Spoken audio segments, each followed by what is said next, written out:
New year तो बहुत अच्छा गया होगा ना तेरे लिए? Я не понимаю, о чем ты говоришь. ज्यादा भोली बनने की जरूरत नहीं है। बाहर के लोग तेरे बारे में नहीं जानते होंगे, पर मैं बहुत अच्छे से जानती हूँ। Все, хватит на меня кричать. मुझे सब कुछ पता है। Хватит на меня кричать. Я जब से आई है तूने मेरा जीना मुश्किल करके रख दिया है। Ты только кричишь и унижаешь меня. Я ये ढोंग अपना बंद कर, मुझे सब पता है। Послушай, мне надоело слушать это все. क्या? समझ में नहीं आ अरे हटो हटो हटो। Я не хочу с тобой разговаривать. ज्यादा एक्टिंग मत नाज़िया, कर। दरवाजा खोल नाज़िया। नाज़िया, अरे नाज़िया। तुम लोग यहाँ भीड़ लगा क्यों खड़े हो यार? कोई तमाशा हो रहा है? जाओ यहाँ से, नाज़िया, जाओ। नाज़िया दरवाजा खोल। नाज़िया, नाज़िया, नाज़िया, नाज़िया। क्या हुआ नाज़िया? जब से ये गोरी चमड़ी आई है, सब इसके ही चमक में खोए हुए हैं। कल तक जो क्लाइंट्स मेरे आगे पीछे घूमते थे, आज इसके आगे पीछे घूम रहे हैं। मुझे पता है ये सब ये जानबूझकर कर रही है। नाज़िया पहले मेरी बात सुन, शांत हो जाओ। वो क्लाइंट्स हैं, अब वो किसे पसंद करते हैं ये हम डिसाइड नहीं कर सकते ना। तो मेरे भी मैनेजर हो ना, फिर उसकी साइड क्यों ले रहे हो? ऐसा कुछ भी नहीं है नाज़िया। तुमने बॉलीवुड फिल्म का कॉन्ट्रैक्ट साइन किया है ना, अगले हफ्ते उसकी रिहर्सल भी है और दोनों का काम बराबर है ना उसमें। मैं बॉलीवुड तो क्या किसी रीजनल फिल्म में भी इसके साथ काम नहीं करूंगी। और तुम डिसाइड कर लो, या तो मैं या तो वो। नाज़िया, नाज़िया, अरे यार चलो बात करते हैं।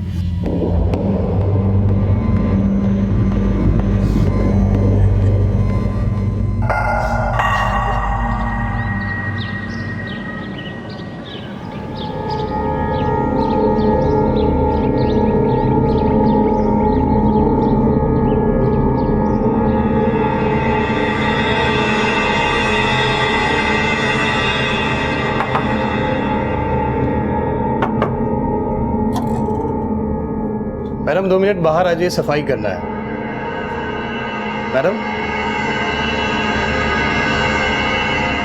मैडम 2 मिनट बाहर आ जाइए, सफाई करना है। मैडम आप सुन रही हैं? मैडम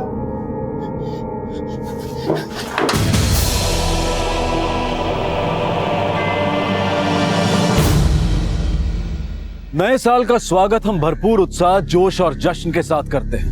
हम उम्मीद करते हैं कि आने वाला साल हमारे लिए खुशियां लाएगा, तरक्की लाएगा। मुंबई जैसे महानगरों में नए साल की तैयारियां बड़े धूमधाम से की जाती हैं और इसी तरह मुंबई के एक होटल में नए साल की पार्टी हुई।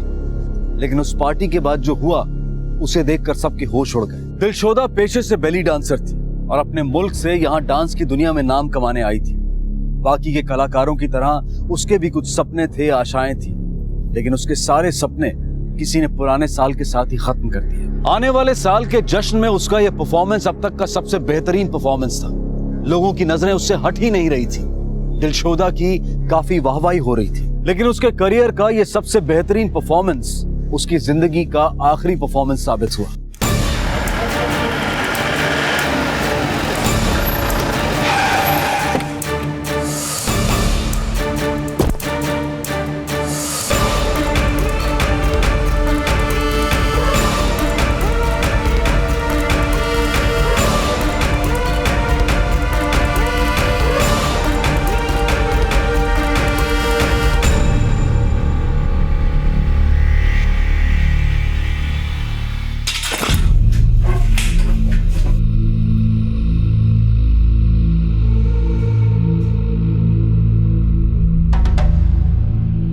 मर्डर गला घोटकर किया गया।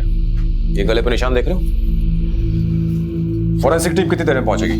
सर बस पहुंचते होगी। कमरे की तलाशी ठीक से लेना। ये सीसीटीवी कैमरा ठीक ग्रीन रूम के सामने है। इसका मतलब कातिल आते जाते जरूर इसमें दिखाई दिया होगा। माड़ी का काम करो, मैनेजर से कह के इसकी फुटेज निकलवा। सर सॉरी सर, ऑफिस के सीसीटीवी काफी पुराने हो गए, अभी काम नहीं कर रहे। हम लोग ठीक करने ही वाले थे, लेकिन वो न्यू ईयर होने के कारण रिपेयर करने वाला बंदा है ही नहीं। सर हाँ माड़ी, मैंने मैनेजर से बात की, होटल के सारे सीसीटीवी खराब है। माड़ी अगर ये सीसीटीवी ठीक होते तो इससे में जरूर कोई ना कोई सुराग मिल ही जाते, लेकिन इस सीसीटीवी का खराब होना भी अपने आप में एक बहुत बड़ा सुराग है। मतलब सर? मतलब ये माड़े के इस कैमरे और इस मर्डर के बीच में कोई ना कोई ताल्लुक है। अब तुम मान लो कि मैं यहाँ मर्डर करने आता हूँ। मर्डर करने आऊंगा तो जाहिर सी बात है कि मैं यहाँ वहां ताक झांक करूंगा, क्योंकि मुझे देख तो नहीं रहा है।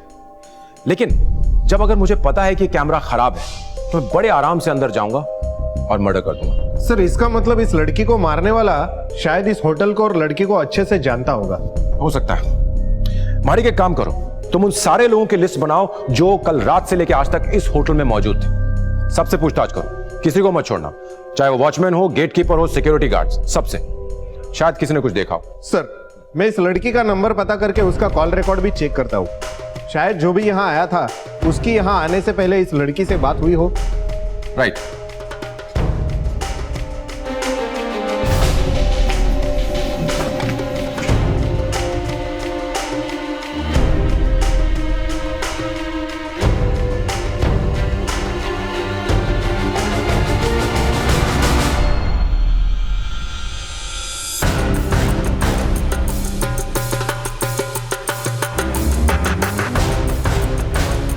साहब मैं सुबह रूम की सफाई के लिए गया तो मुझे लगा वो सो रही होंगी। मैंने काफ़ी आवाज़ भी दिया, पर जब मैंने उनको हाथ लगाया तो वो साहब बहुत झगड़ा कर रहे थे दोनों साहब। वो दोनों झगड़ा क्यों कर रही थी?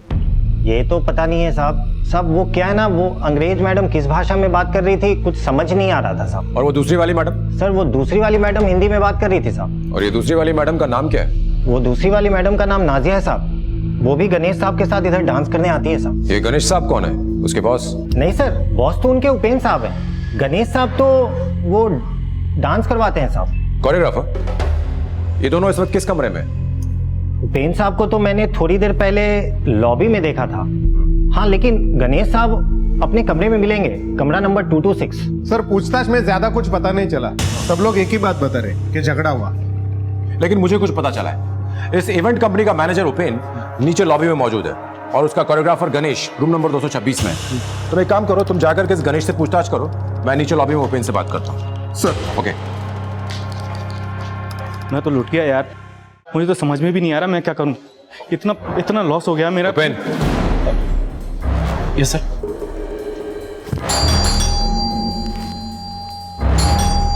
सर मुझे तो ये यकीन नहीं हो रहा है कि किसी ने दिलशोदा को मार दी। वो तो बहुत प्यारी और स्वीट लड़की थी सर। इतनी प्यारी और स्वीट लड़की का मर्डर कौन कर सकता है? मुझे क्या पता किसने मारा होगा सर। मैं तो वैसे ही खुद परेशान हूँ सर। मैंने रशिया से उसे यहाँ शो के लिए बुलाया था, लेकिन मेरा इतना लॉस हो गया। उसकी एडवांस बुकिंग थी, मुझे सबके पैसे वापस देने पड़ेंगे। और सबसे बड़ी बात, उसके घर वालों को क्या बोलूँगा मैं। उसकी किसी से कोई दुश्मनी थी? ऐसी दुश्मनी जिसमें उसका कोई मर्डर कर दे? नहीं सर, ऐसा तो कोई नहीं था। तो फिर कल रात उसका झगड़ा क्या नाजिया के भूत से हुआ था? वो झगड़ा सर नाजिया और दिलशोदा में तो अक्सर होता रहता था। अब छोटे मोटे झगड़े तो होते रहते हैं। जैसे गणेश के साथ झगड़ा हुआ तो इसका मतलब ये थोड़ी कि मर्डर गणेश ने कर दिया। मतलब? Ganesh? Yes sir. Actually sir, Ganesh Dilshoda को बहुत लाइक करता था।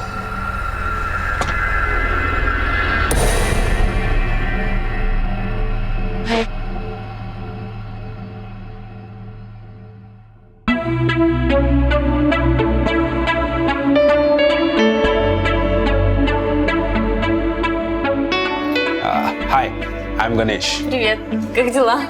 तुम लोगों को हाय बोल रही है। ये दिलशोदा है तुम लोगों की नई रूममेट। नाजिया तुम्हारी रूममेट। और हाँ, हिंदी बोलना भी सीख रही है।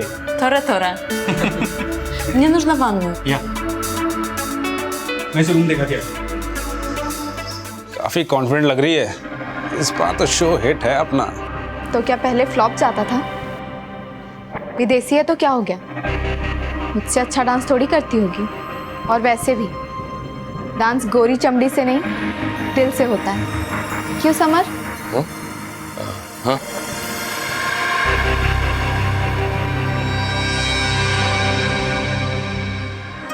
हाँ, मैं उसे पहले दिन से लाइक करता था। फिर मैं क्यों मारूंगा सर उसे? क्या तुमने ये बात उसे बताई थी कि तुम उसे लाइक करते हो?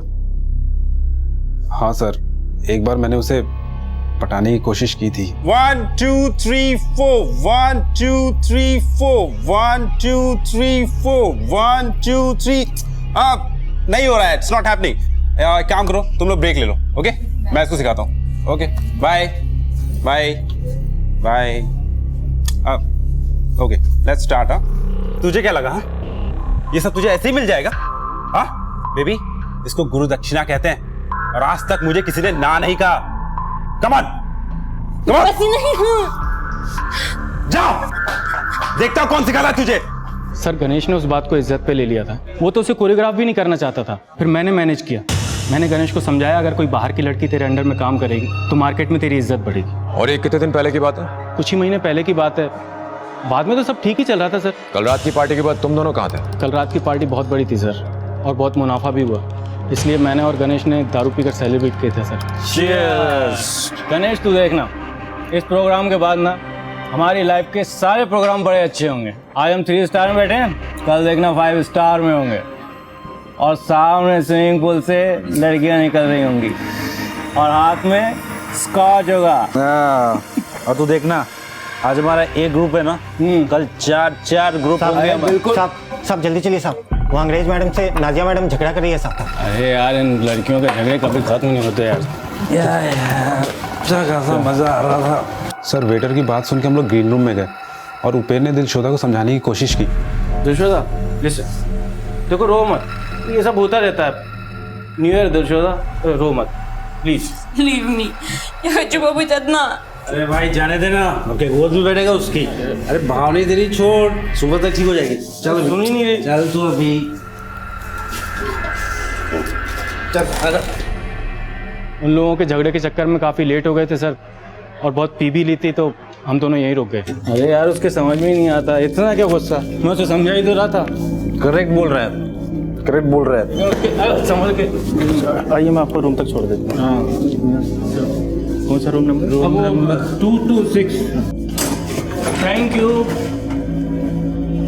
Happy new year. फिर हम यहाँ आए और सो गए, और उसके बाद क्या हुआ कुछ पता नहीं sir. Happy new year Ganesh. अरे सेम टू यू। देखना कल से नया शो करूंगा और धमाल मचा दूंगा मैं। अरे all the best, all the best. Thank you. Dilshoda से जुड़ी कोई बात हमें बता सकते हो जिससे हमें हेल्प हो सके? हाँ सर, इवेंट खत्म होने के बाद समर मिला था मुझे। गणेश एक काम करा दे, दिलशोदा के साथ कुछ करा दे। बेटा तेरे सपने कुछ ज्यादा बड़े नहीं हो गए? अबे सपने तो सपने हैं ना, उन्हें छोटे बड़े से क्या लेना देना है? और वैसे भी हर बड़ी चीज की एक बड़ी कीमत होती है। मैं तुझे दे रहा हूँ ना, तू यार ये ले। कितना चाहिए? ये ले, सब ले। काम करा दे बस एक बार, दिलशोदा के साथ करा देना। बेटा अगर तेरी गर्लफ्रेंड नाजिया यहाँ आ गई ना तो तेरी खैर नहीं। अच्छा, नाजिया यहाँ भी आती है क्या? अबे कुछ भी बोलता है यार। देख सीरियसली बोल रहा हूँ, काम करा दे, वरना दिलशोदा को तो मैं पाकर ही रहूंगा, चाहे उसके लिए मुझे कुछ भी करना पड़े।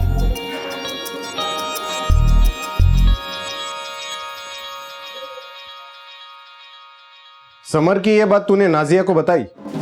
नहीं सर, पर मैंने समर को समझाया कि दिलशोदा के साथ कुछ वक्त बिताने के बाद उसका दिल भर जाएगा, और नाजिया उसे दिल से प्यार करती है। नाजिया समर से प्यार करती है, समर दिलशोदा से प्यार करता है। तुम दिलशोदा के पीछे पागल थे। बचा उपेन, उपेन ने ये मर्डर किया होगा। सर दिलशोदा उसके लिए सोने का अंडा देने वाली मुर्गी थी, और कोई ऐसी मुर्गी को क्यों मारेगा सर? लेकिन दिलशोदा तो मर गई। चलो मान लिया गणेश कि उपेन एकदम सीधा साधा है, ये मर्डर उसने नहीं किया, तो क्या नाजिया ने किया? सर वैसे नाजिया और दिलशोदा की बिल्कुल बनती नहीं थी, पर मुझे नहीं लगता वो ऐसा कुछ कर सकती है। वो बहुत अच्छी लड़की है सर। नाजिया अच्छी लड़की है मतलब? सर वो अपने परिवार वालों का बहुत ख्याल रखती है, और यहाँ से कमाए हुए सारे पैसे वो अपने घर पर भेजती है। अरे नाजिया ये कपड़े, अरे ये तुझे सूट नहीं करेंगे, इट्स नॉट योर स्टाइल। अरे बाबा ये मेरे लिए नहीं है, ये सब मैं गांव भेजूंगी मेरी छोटी बहन के लिए। पहली बार कॉलेज जा रही है ना, सबसे अच्छी दिखनी चाहिए। अरे तेरी छोटी बहन भी है, तूने बताया नहीं कभी? डांस करती है क्या? मिला कभी? नहीं, वो ये सब नहीं करेगी। जो कुछ भी मैंने देखा है, मैं नहीं चाहती कि वो ये सब देखे। वो सिर्फ सपने देखेगी, बड़े बड़े सपने, और मैं उन्हें पूरा करूंगी। अब आप ही बताइए सर, ऐसी लड़की किसी का मर्डर कर सकती है? उसके घर पे कौन कौन है? सर उसके मम्मी पापा, एक छोटी बहन और एक बड़ी बहन है। उसकी बहनें भी डांसर है? नहीं सर, छोटी वाली किसी कॉलेज में पढ़ाई करती है और बड़ी वाली की शादी हो गई है। अब ये नाजिया कहाँ मिलेगी? कहने को तो हम 21वीं सदी में जी रहे हैं। हम मॉडर्न कल्चर, मॉडर्न लाइफस्टाइल की बातें करते हैं। हम कहते हैं कि हमारी दुनिया काफी एडवांस हो चुकी है, पर अफसोस कि हम आज भी उन दकियानुसी ख्यालों को अपने साथ रखना पसंद करते हैं जब हमें औरतों के बारे में बात करनी है। किसी औरत के लिबास से या जो वो काम करती है उसके हिसाब से हम तुरंत उसके चरित्र के बारे में धारणा बना लेते हैं। कई लोग उन महिलाओं को ओछी नजर से देखते हैं जो एंटरटेनमेंट, मनोरंजन की दुनिया में काम करती हैं। और दिलशोदा के साथ भी कुछ ऐसा ही हुआ। लोग उसकी कला से ज्यादा उसके शरीर में दिलचस्पी रखते थे और ऐसी ही सोच रखने वाले कुछ लोग बिल्कुल उसके आसपास थे जिन्हें वो दिन रात झेलती थी।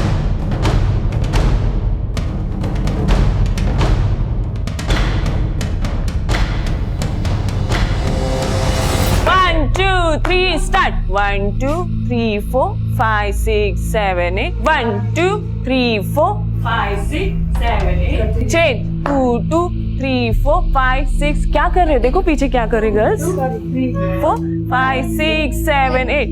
1, 2, 3, 4, 5, 6, 7, 8. क्या कर रहे हो? गलत कर रहे हो, ठीक से करो, मैच करो. 2, 3, 4, 5, 6, 7, 8. 1, 2, 3, 4, 5, 6, 7, 8. 2, 2, 3, 4, 5, 6, 7, 8. 1, 2. नाजिया कौन है? सर मैं हूँ नाजिया। वो मेरी रूममेट थी सर, हम 1 साल से साथ में थे। मैं बेवजह उसे क्यों मारूंगी? तुम्हारे हिसाब से बेवजह होगा, पर हर चीज के पीछे की वजह ढूंढना ही हमारा काम है। कल रात जो हुआ उसकी वजह तो याद होगी, या वो सब कुछ भी बेवजह था? सर कल रात मुझे गुस्सा आया था, पर वो गुस्सा इतना बड़ा भी नहीं था कि मैं किसी का मर्डर कर दूं और अपनी लाइफ खराब कर दूं। सर ऐसा नहीं है कि मैं अच्छी डांसर नहीं हूँ, पर वो फॉरेनर थी ना, इसीलिए सब उसके पीछे पड़े रहते थे। और कल रात को भी इसी बात को लेकर हम दोनों के बीच कहासुनी हो गई। और वो आखिरी बार था जब तुम दिलशोदा से मिली? नहीं सर, मिली तो नहीं थी, लेकिन जब मैं वॉशरूम जा रही थी तब मैंने वहां देखा।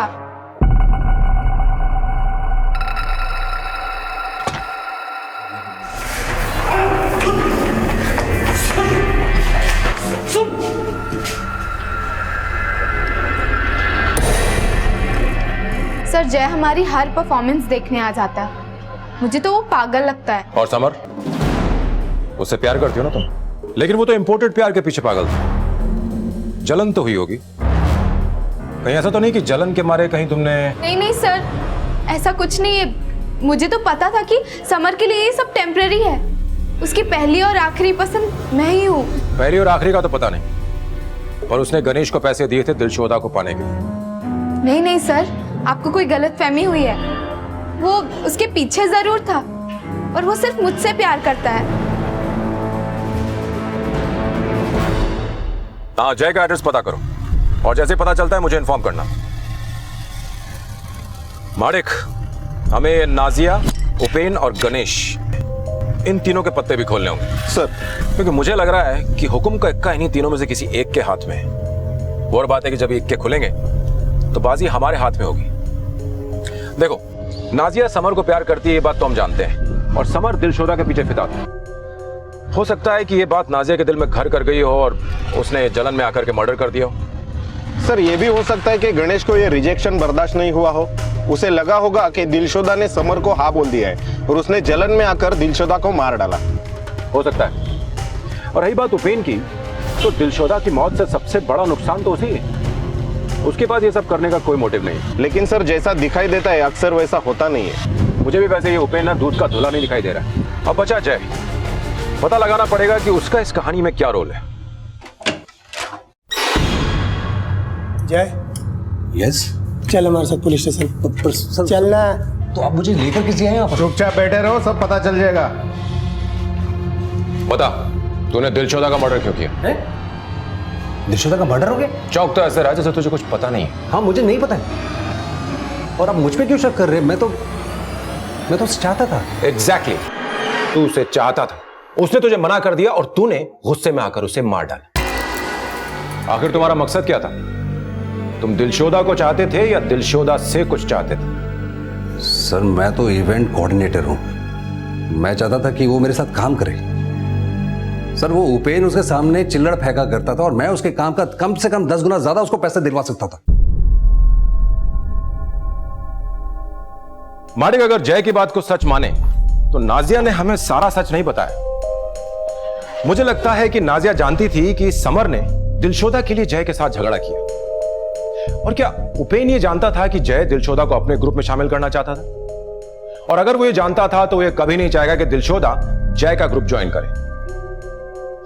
एक काम करो, तुम एक टीम को भेजो, होटल में जाकर ड्राइवर और सिक्योरिटी गार्ड से पूछताछ करें और तुम जाकर के समर को उठा के लाओ। सर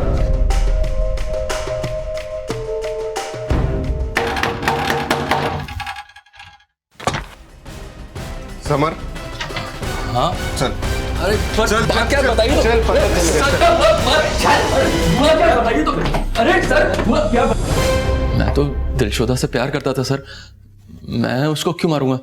मैंने तो उसके लिए नाजिया को छोड़ दिया। समर प्लीज ऐसा मत करो समर, मैं तुमसे बहुत प्यार करती हूँ। देख नाजिया, मेरा तेरा रिश्ता सिर्फ बिस्तर तक का था, लेकिन दिलशोदा से मैं प्यार करता हूँ और ये ब्रेकअप चलता रहता है। टेंशन मत ले, शादी नहीं की थी मैंने तुझसे। समर प्लीज, अगर तुमने ऐसा किया ना तो मैं अपनी जान दे दूंगी। ये नाटक मत कर, तू ऐसा कुछ नहीं करेगी और वैसे भी तेरे को ना कोई मिल ही जाएगा। समर कब हुआ सब? भी कुछ महीनों पहले सर मैंने दिलशोदा के लिए बहुत वेट किया सर। और कोई लड़की होती तो मुझे जो करना था मैं करके खत्म किया होता, लेकिन साहब मैं दिलशोदा से प्यार करता था, उसकी जगह बिस्तर पर नहीं दिल में थी सर। तू ये शहर छोड़कर नहीं जाएगा साहब। तू हमें बिना बताए शहर छोड़ करके नहीं जाएगा। ठीक है सर, जा। Thank you sir.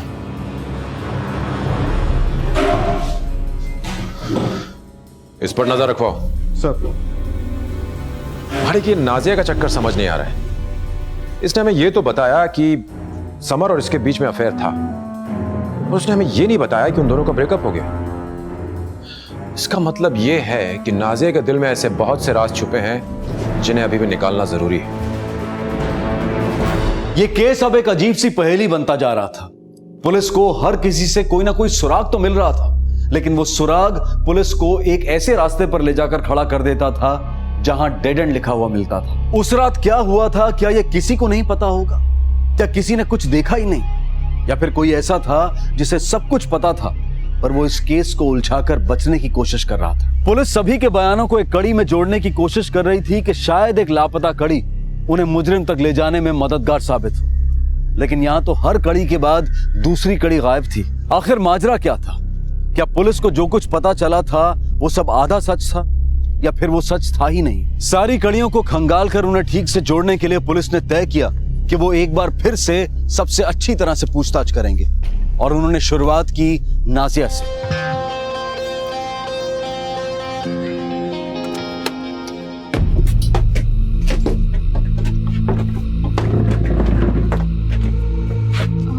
सर वो मेरी दूसरे परफॉर्मेंस का टाइम हो रहा है। कोई बात नहीं, पहले हमारा शो खत्म हो जाए, उसके बाद जिस शो पे जाना चाहती हो चली जा। देखिए सर, मुझे जो कुछ भी पता था मैं आपको सब कुछ बता चुकी हूँ। नहीं नाजिया, अभी भी कुछ सच है जो बताना बाकी। अब सच सच बताओ, वरना ये लेडी कांस्टेबल देख रही हो, इसकी कोरियोग्राफी के बाद डांस करना तो दूर, खड़े रहना मुश्किल हो जाएगा। इसलिए सब सच बताओ। समर के साथ अब भी हो? नहीं सर, मैंने झूठ बोला था। मैं बहुत डर गई थी सर, क्योंकि मुझे लगा अगर आपको इस बारे में पता चलेगा तो आप सबसे पहले मुझ पे ही शक करोगे, और अगर मुझे किसी को मारना ही होता तो मैं समर को मारती, ना कि दिलशोदा को। तुम्हारा उस रात दिलशोदा के साथ झगड़ा क्यों हुआ था? Я не хочу с тобой разговаривать। ज्यादा एक्टिंग मत कर। तुझे पैसे चाहिए ना? निखिल सेठ और विक्रम सेठ ये दोनों देती है तुझे। दोनों बहुत पैसे वाले हैं। तू प्लीज समर का पीछा छोड़ दे। I'm not prostitute, I'm dancer. मैं समर पीछे नहीं, समर मेरे पीछे। बस सर, इसके अलावा मैंने जो कुछ भी बोला है सब कुछ सच बोला है। Thank you.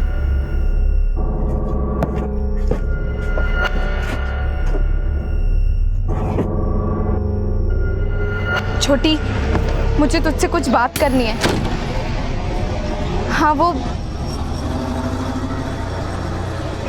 मुझे बहुत डर लग रहा है छोटी, पता नहीं अब क्या होगा। माडिक, समझ में नहीं आ रहा है कि कौन सच बोल रहा है और कौन झूठ। मुझे तो इस नाजिया पर शक हो रहा है।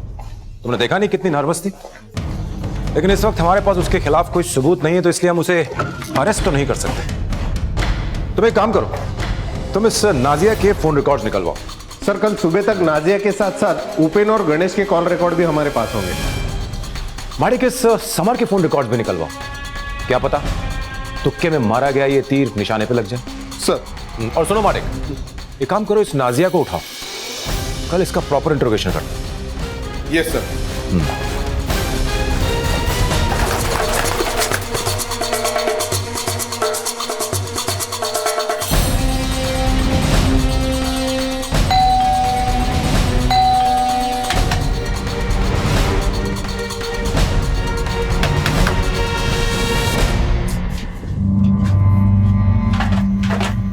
आप नाजिया के पड़ोसी हो?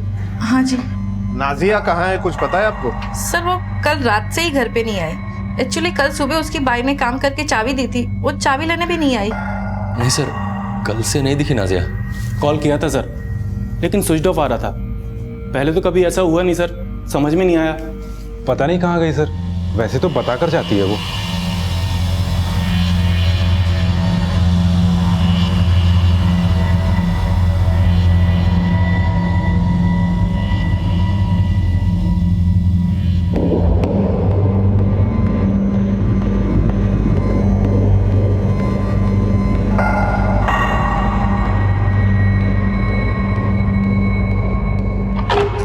सर, एक कैब ड्राइवर मिला है, पवार। जो कुछ भी वो बता रहा है, शायद ये वो कड़ी हो सकती है जिसकी हमें तलाश थी।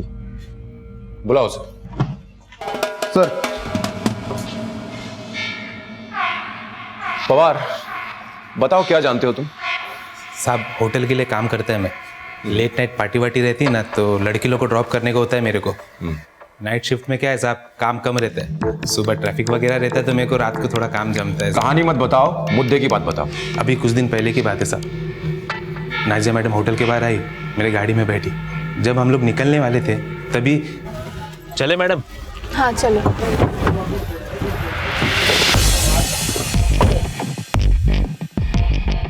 अब क्या चाहिए तुम्हें? कितना लेगी? पीछे क्या देख रहा है? कान बंद करो, गाड़ी चला। कितना लगी बोलना? क्या बोल रहे हो तुम?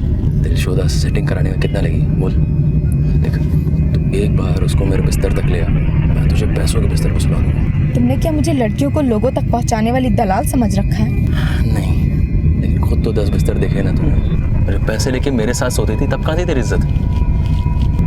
चलो संत मत बन, औकात मत भूल अपनी। प्लीज समर, प्लीज मुझे अकेला छोड़ दो। वो मेरा बीता हुआ कल था, वो कल जिसमें मैं तुमसे प्यार करती। और मुझसे प्यार करने से पहले तुम कल भी बाजारू थी, आज भी बाजार। बस चुप हो जाओ तुम। हाँ, मैंने पैसों की जरूरत में कुछ गलत कदम उठाए थे, पर ये तुम्हें भी पता है कि ये सब मैंने मजबूरी में किया था। मेरे आगे कोई और रास्ता नहीं था। ये वो रास्ते हैं जिन पर चलने के बाद और कोई रास्ता दिखाई नहीं देता। और रास्ता चाहे जो, तेरी मंजिल हमेशा से पैसे ही थी, तो रास्ता तुम चूज करो और बस मेरा ये काम कर दो। जितने पैसे चाहिए मैं दूंगा। नाज़िया, या तो तू मुझे मेरी मंजिल तक पहुंचाएगी, और या लोगों को पता चलेगा कि तू किन रास्तों से यहाँ तक पहुंची है। ये देख, प्लीज समर। एक ग्रीन बटन दबाते ना, तेरे घर वाले हमेशा के लिए तेरे लिए ये लाल बटन दबा देंगे। अच्छा, तेरी बहन के ससुराल वालों को पता लगेगा कि तू ये सब करती थी तो क्या होगा?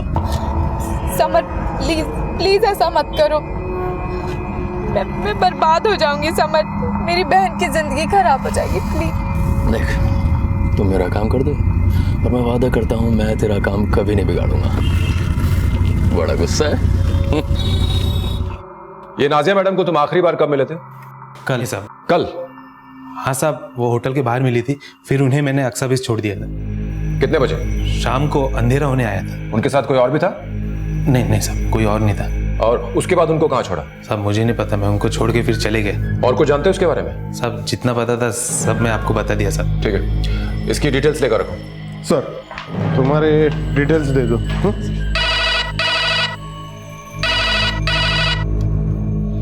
अंधेरी पुलिस स्टेशन हेड कांस्टेबल मात्रे बोलते हैं क्या?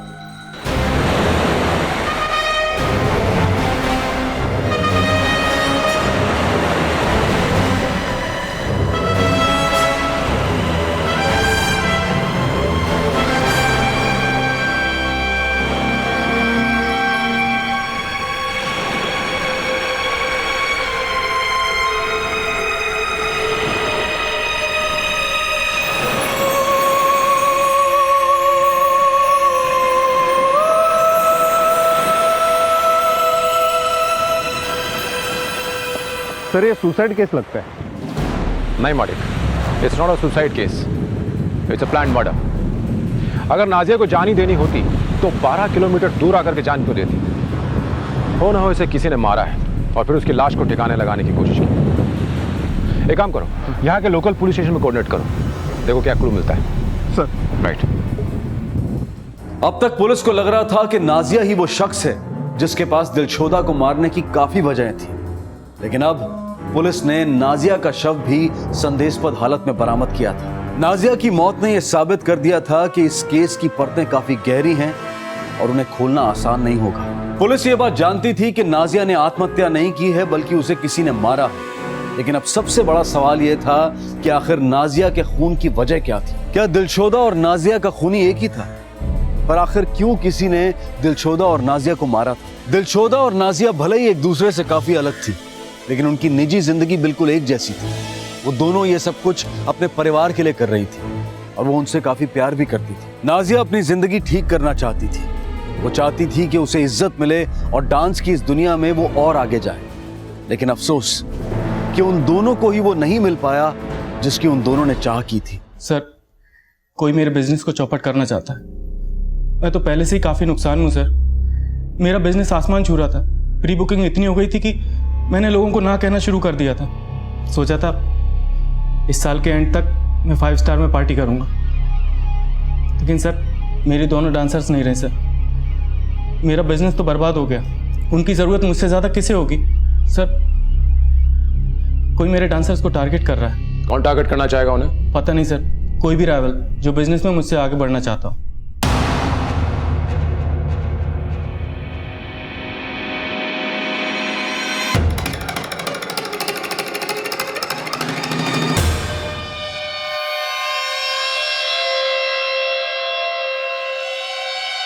सर ये जय, नाजिया, उपेन, राज, गणेश और समर सबके कॉल रिकॉर्ड्स आ गए। सर इंटरेस्टिंग बात यह है कि जय और गणेश के बीच सबसे ज्यादा बात हुई है। ये जय तो अपनी इवेंट कंपनी चलाता है ना, और गणेश उपेन का कोरियोग्राफर है। ये इन दोनों के बीच में इतनी बातचीत क्यों हो रही है?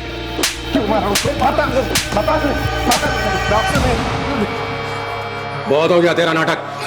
हमको पता चल चुका है कि तू और गणेश टच में थे। बोल क्यों? बोल। सर मैं और गणेश टच में थे।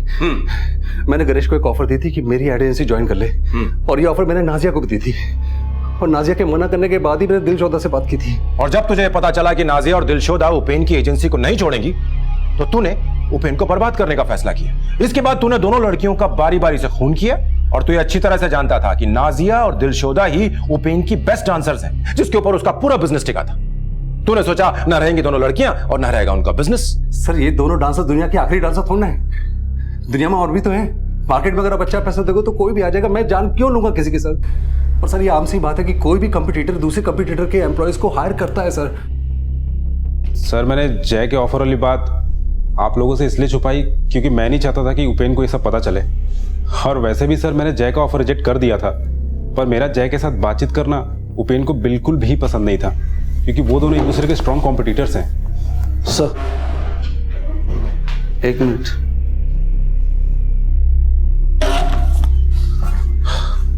हाँ बोलो। सर ये समर का कुछ पता नहीं चल रहा है। मैंने बहुत ढूंढने की कोशिश की पर वो नहीं मिल रहा है। जल्द से जल्द इस समर के फोटोज चारों तरफ सर्कुलेट कर दो। इसका मिलना हमारे लिए बहुत जरूरी है। Yes sir. गणेश, क्या तुम जानते हो कि समर इस वक्त कहाँ है? समर, मुझे क्या पता सर। सर क्या बात है? तुम जा सकते हो। Thank you sir.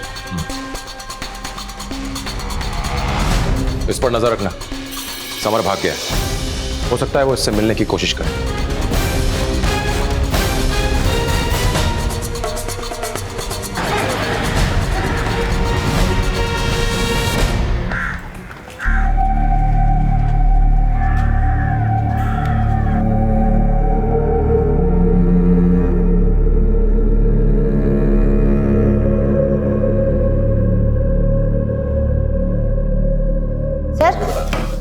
ये शबनम है नाजिया की छोटी बहन। हाय, थैंक यू वेरी मच जो आप यहाँ आए। कैसे नहीं आती सर। जिस बहन ने मेरी और पूरे परिवार की जिम्मेदारी अपने कांधों पर उठा रखी थी, उस बहन के लिए इतना करना तो कुछ ना करने के बराबर है। मैं ही जानती हूँ कि आपा ने हमारे लिए कितनी कुर्बानियाँ दी थी। कुर्बानी? कैसी कुर्बानी? कि हमारी ज़रूरतें पूरी करने के लिए आपा ने कई लोगों के साथ रातें बिताई हैं। मैं जानती थी कि वो कई लोगों की भूख का शिकार बनी है, सिर्फ हम सबकी भूख शांत करने के लिए। हमें पैसों की बहुत ज़रूरत थी और आपा ने अम्मी अब्बू को कभी एक बेटे की कमी महसूस ही नहीं होने दी। इस बार पैसे कम तो नहीं है ना? और हाँ, अगले वक्त पैसे जल्दी मिल जाने चाहिए, वरना मैं तुम्हारी बहन को यहीं छोड़ के चली जाऊंगी। मेरे बेटे को रिश्ते की कमी नहीं है, एक से एक रिश्ते हैं इसके लिए, और ज्यादा पैसे देने वाले। नहीं नहीं, इसकी कोई जरूरत नहीं है। आपने जितने बोले थे मैंने दे दिए हैं। और प्लीज आप लोग गुस्सा मत होइए, अगली बार से आपको पैसे वक्त पे मिलते रहेंगे। मुझे तो कभी पता ही नहीं चलता सर कि आपा हमारी खुशियों की कीमत किस तरह चुका रही हैं। लेकिन एक दिन जब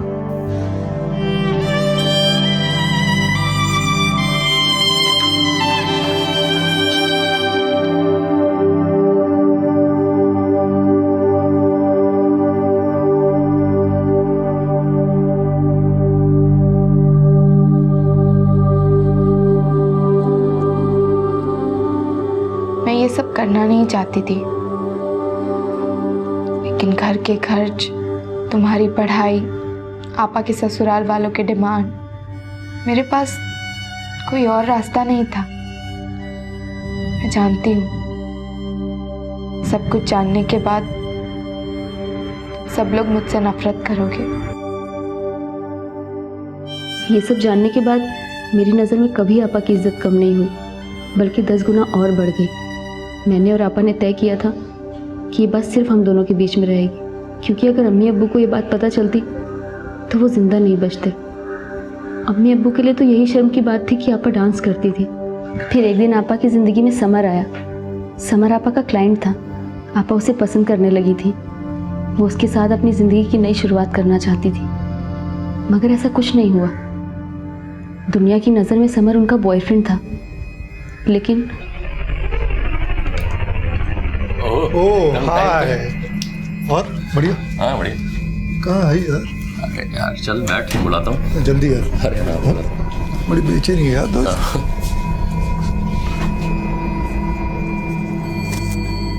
कौन है? दोस्त है मेरे, बोला था ना तेरे को। मतलब समर, तुम ये क्या कर रहे हो? तुम मेरे बॉयफ्रेंड हो, मैं सिर्फ तुम्हारी हूँ। तुम मुझे अपने दोस्तों के साथ बांटना चाहते हो। देखना क्या, एक कॉल और तेरी जिंदगी खत्म। लोग थूकेंगे तेरे अम्मी अब्बू पर। क्यों ऐसा कर रहे हो समर? मैं तुमसे प्यार करती हूँ। मैं भी तुमसे प्यार करता हूँ नाजिया, लेकिन अब वही प्यार ना मेरे दोस्तों के दिल में भी जाग गया है। तो जो प्यार तुम मुझे देती थी ना, वही उनको भी दे दो बस। डिसाइड तुम्हें करना है कि तुम अंदर जाओगी या मैं तुम्हारे घर वालों को कॉल लगाऊं। प्लीज सब ड्रामा बाद में यार, जल्दी डिसाइड करो। जाओ जाओ, 2-3 ओवर जाओ। समर के जाल में आपा पूरी तरह से फंस चुकी थी और समर उनका इस्तेमाल करता रहा। सर, समर का पता चल गया।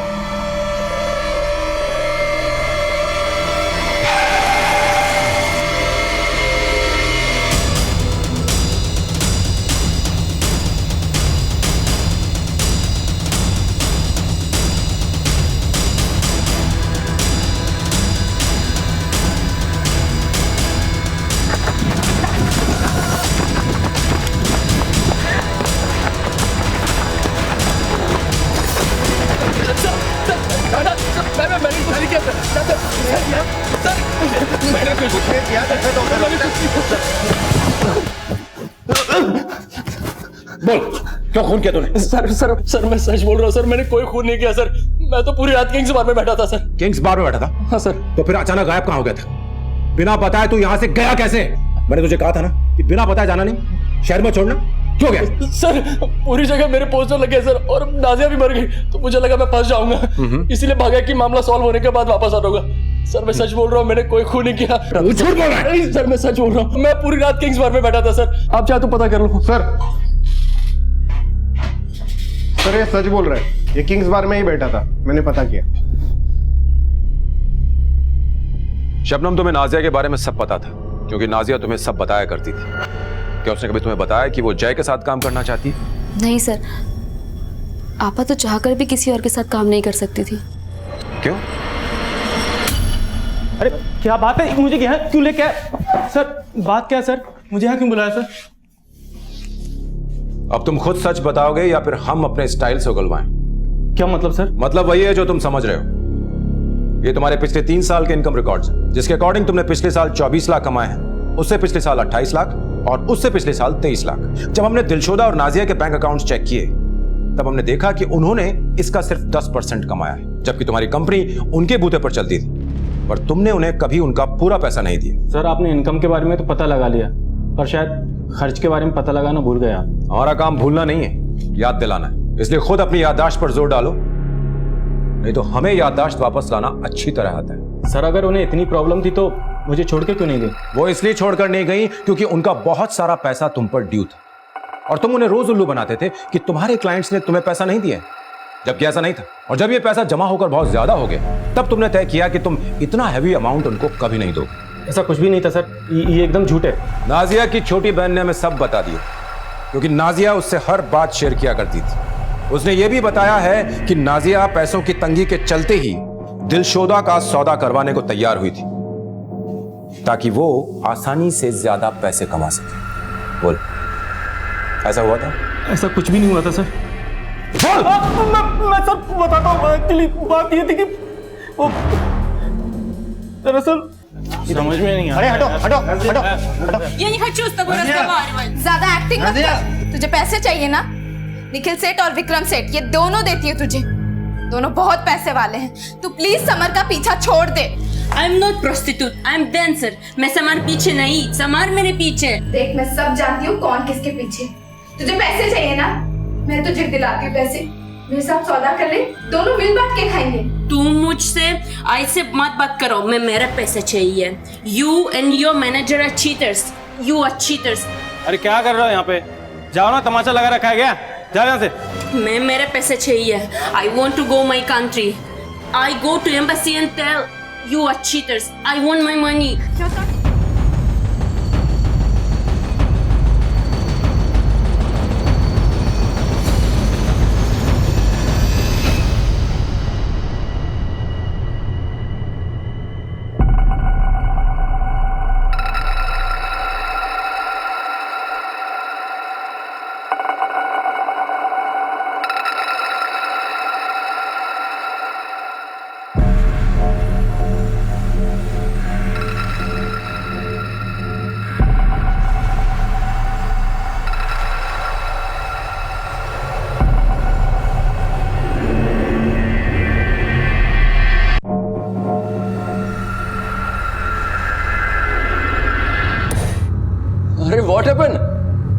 लव यू यार।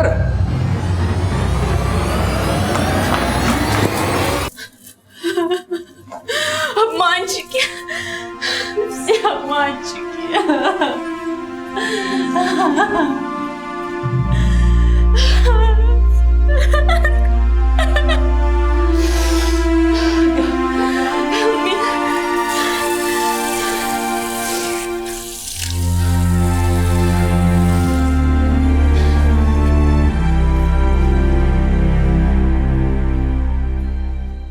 दिलशोदा, don't feel alone, I am with you.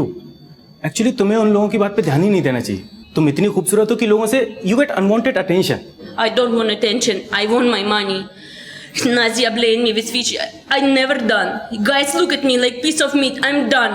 I just want my money, my passport, and I want to go back. Or I go to embassy. And you tomorrow go into jail. बहुत हुआ तेरा। मुझे धमकी दे रही तू? 2 कौड़ी की औकात है तेरी, ज्यादा सर में मत चढ़। पैसे चाहिए ना तुझे? हैं? अभी दूंगा मैं तुझे पैसे। Yes, now I want. Yes, now. Green room में वेट कर।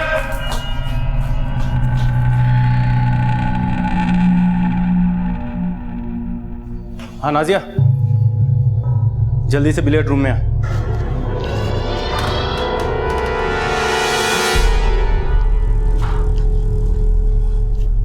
उपेन, इस वक्त क्यों बुलाया? नाजिया, तुम्हें पैसे चाहिए ना? हाँ, मुझे पैसों की बहुत ज़रूरत है और तुमने कहा था कि 1-2 दिन में मेरा हिसाब क्लियर कर दोगे। मुझे पता है नाजिया, तुम्हें पैसों की ज़रूरत है, तुम्हें अपनी फैमिली को देना है ना, इसलिए मैंने क्लाइंट से जैसे तैसे गिड़गिड़ा के पैसे लिए। पर यार, पर क्या? वो दिलशोदा मुझे धमकी दे रही है यार। अगर मैंने उसे पैसे नहीं दिए तो अपनी एम्बेसी में मेरे खिलाफ शिकायत कर देगी और मुझे उसे पैसे देने होंगे तुमसे पहले।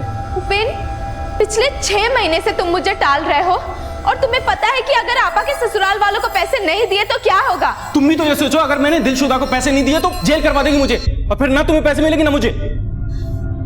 साली, ये जब से आई है सांस लेना मुश्किल कर दिया है। मैं क्या करूं इसका? मुझे पता है क्या करना है। क्या? उसे मार देते हैं। क्या बोल रहे हो? पागल हो गए हो क्या? नाजिया, इसमें मेरा कोई फायदा नहीं है। मैं सिर्फ तुम्हारे फायदे के बारे में सोच रहा हूँ। सोचो अगर पैसे नहीं पहुंचे तो तुम्हारी बहन के साथ क्या होगा? हाँ, पर इसके लिए ये सब करना? ठीक है, तो मैं दिलशोदा को पैसे दे देता हूँ। मैंने तो सोचा था कि आज तुम्हारे सारे ड्यूज क्लियर कर देता और उन पैसों में से भी एक बड़ा अमाउंट तुम्हें देता, जिससे तुम्हें ये सब काम करने की जरूरत नहीं पड़ती। देखते हैं नेक्स्ट टाइम क्लाइंट कब पैसे देता है।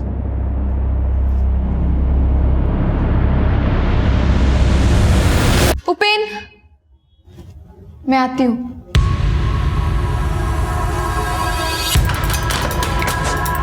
सर, मैं बहुत डर गया था। एम्बेसी को पता चल जाता तो यहाँ की पुलिस मुझे छोड़ती नहीं। छोड़ेंगे तो हम भी नहीं तुझे। वो और बात है कि एम्बेसी वाले केस में तू सस्ते में बचता, तुझे कम सजा होती, लेकिन अब हम तुझे फांसी के तख्ते तक ले जाएंगे। ये बता, नाजिया को क्यों मारा? वो नाजिया को प्लान में शामिल करना मेरी सबसे बड़ी गलती थी। जब आप पूछताछ के लिए आए तो नाजिया आपको देखकर बहुत डर गई थी।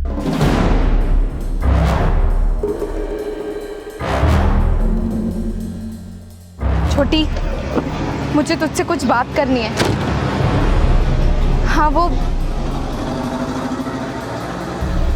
हाँ, मुझे बहुत डर लग रहा है छोटी। पता नहीं अब क्या होगा। तो तुझे लगा कि वो डर के मारे हमारे सामने सच न उगल दे, इसलिए तूने उसे जान से मार दी। आप लोगों के जाने के बाद मैंने उसे बीच पे बुलाया।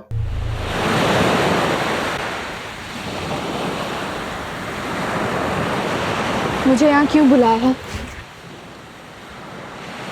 वैसे भी मैं पुलिस के सवाल जवाबों से तंग आ गई हूँ। मुझे मेरे पैसे दे दो, मैं यहाँ से चली जाऊँगी। नाजिया, मैं तुझे सब कुछ दे देता हूँ, लेकिन अब नहीं दूंगा, क्योंकि अब मुझे तेरे ऊपर भरोसा नहीं रहा। पता चला कि पैसे मिलते ही तूने अपने घर वालों को सेट कर दिया और बाद में तेरे अंदर का इंसान जाग उठा और पुलिस को जाके सब कुछ बता दिया। तो मैं क्या करूँगा? मैं तो गया। मतलब तूने जो काम किया है उसके लिए घटिया शब्द भी बहुत छोटा है। तूने 2 जानें ली, जिसमें से एक विदेशी की थी, और जिसे मारकर तूने अपने देश का नाम भी खराब किया है। तुझे 5 स्टार होटल में अपनी सक्सेस सेलिब्रेट करनी थी ना। तुझे 5 स्टार होटल तो नहीं मिलेगा, लेकिन जेल जरूर मिलेगा, 5 स्टार।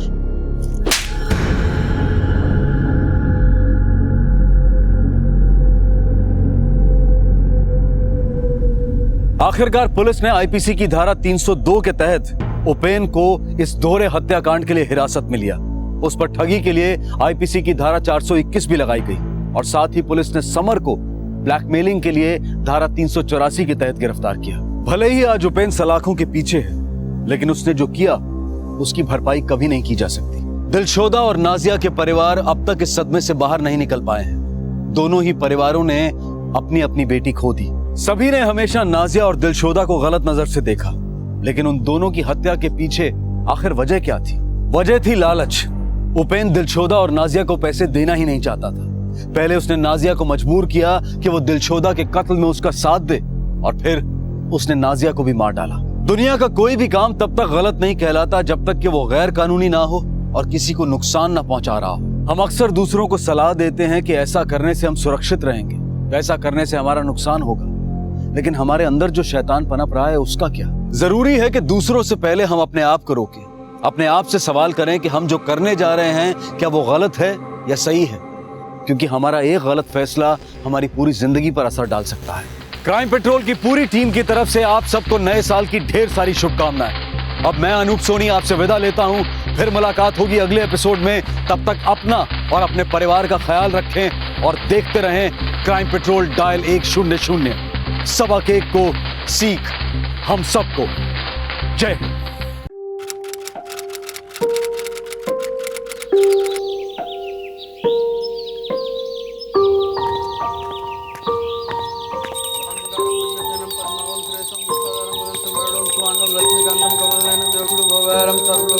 गजानम भूतग्रम तिर्जंगुमलचार वचरो मासम सोग्नाथवासम गजंगुमे माता।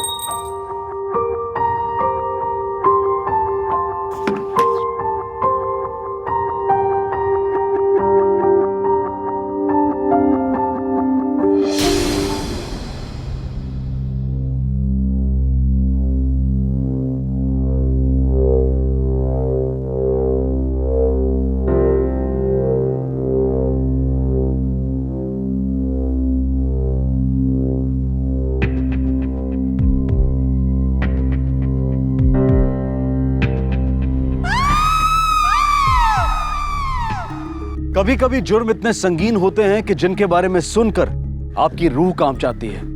कोई ऐसा कैसे कर सकता है? ये सवाल आपको सताए रखता है। ये कहानी भी ऐसे ही एक जुर्म पर सवाल उठाती है। हाँ जी बोलो। सर, बिल्डिंग नंबर 16 में एक बच्चे की लाश मिली है। ठीक है, तुम क्राइम सीन पर पहुंचकर इन्वेस्टिगेशन शुरू करो, मैं बाद में मिलता हूँ। Okay sir.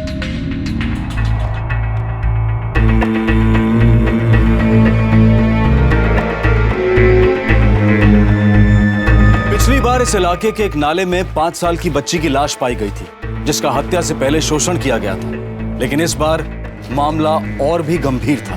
पुलिस कर्मचारियों पर एक सवाल उठ रहा था कि जो अपने ही घर की रखवाली नहीं कर सकते, वो दूसरों की रखवाली कैसे करेंगे। पुलिस के लिए इस सवाल से बढ़कर दूसरे कई सवालों के जवाब ढूंढना जरूरी था। आखिर 2 मासूम बच्चियों की बड़ी बेरहमी से हत्या कर दी गई थी। सर, बॉडी को पोस्टमार्टम के लिए भेज दिया है, लेकिन पैटर्न वही पिछले महीने वाली लाश जैसा लगता है सर। पिछले 1 महीने में दूसरी बॉडी। कोई एक 8 साल की बच्ची को पुलिस क्वार्टर की छत पर ले जाता है, लेकिन उस बिल्डिंग में रहने वाले किसी भी पुलिस ऑफिसर ने कुछ नहीं देखा। इसका मतलब ये हुआ कि जिसने भी ये जुर्म किया है वो उस बिल्डिंग में रहने वाले लोगों से वाकिफ था, यानी कि उसका वहां पर रोज का आना जाना था। या फिर सर वो बिल्डिंग में ही रहने वालों में से कोई एक है। हो सकता है। एक काम करो, बिल्डिंग नंबर 16 में जितने भी लोग आते जाते हैं रोज, उन सब से पूछताछ करो। देखो शायद कुछ पता चले। Okay sir.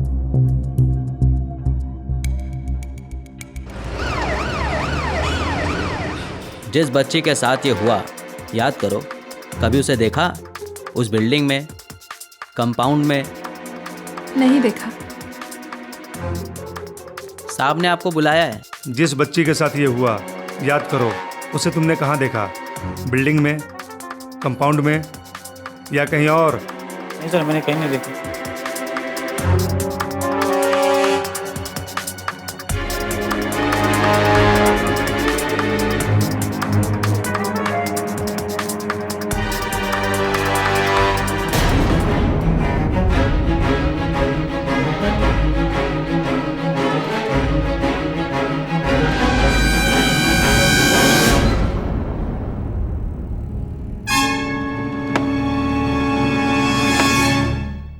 Sir, postmortem report आ गई है। बच्ची के साथ रेप हुआ है और गला घोटकर हत्या की गई। रूही की लाश पर किसी और शख्स का डीएनए पाया गया। एक काम करो, बच्ची के माँ बाप को इन्फॉर्म कर दो। Okay sir. और उनसे कहो कि वो बॉडी ले जा सकते हैं।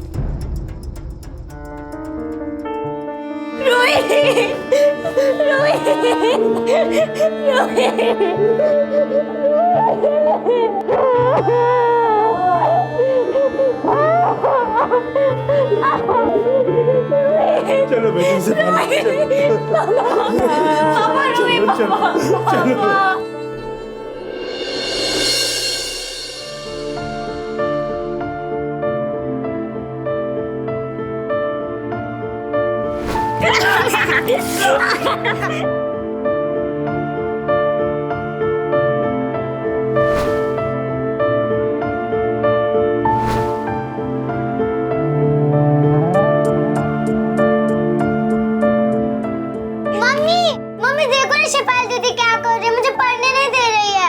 रूही, शेफाली, काय चाललंय दोघांचं तुम्ही? और शेफाली, तुम इतनी बड़ी हो गई फिर भी तुम्हें अक्ल नहीं है ना? कितना मस्ती करती रहती हो।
सर, रूही शर्मा की फैमिली आई है, वो आपसे बात करना चाहती है।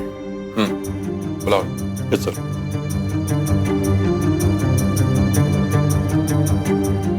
लो। बोलो बेटा, बोलो। बेटा, घबराने की जरूरत नहीं है। तुम जो कहना चाहती हो खुल के बताओ। सर, मेरी बहन मेरी वजह से ही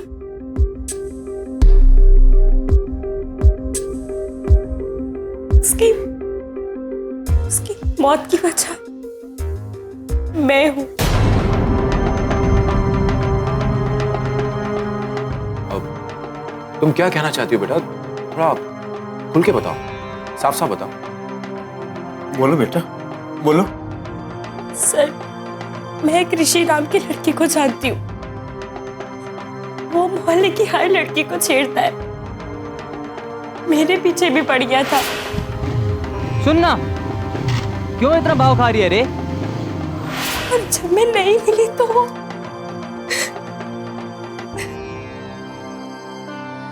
देखो बेटा, घबराओ मत। तुम जो कुछ कहना चाहती हो मुझे साफ साफ बताओ और पूरी बात बताओ। अगर तुम पूरी बात नहीं बताओगी तो मैं तुम्हारी कोई मदद नहीं कर पाऊंगा। वो रोज मेरा पीछा करता था, मुझे तंग करता था।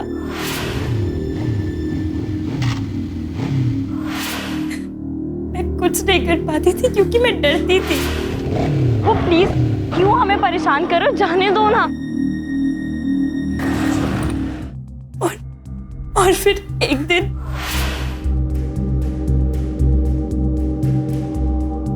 मुझे नहीं चाहिए। आप ले लो, आपके लिए लेके आया हूं। तो चॉकलेट खाओगे आप?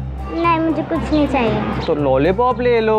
नहीं चाहिए मुझे। ले लो, ले लो, नहीं ले लो। चाहिए। आपके लिए। क्योंकि उसके पापा पुलिस में है। अब बताओ उस ऋषि का पूरा नाम क्या था? ऋषि जादव। क्या नाम बताया? ऋषि जादव। ऋषि जादव?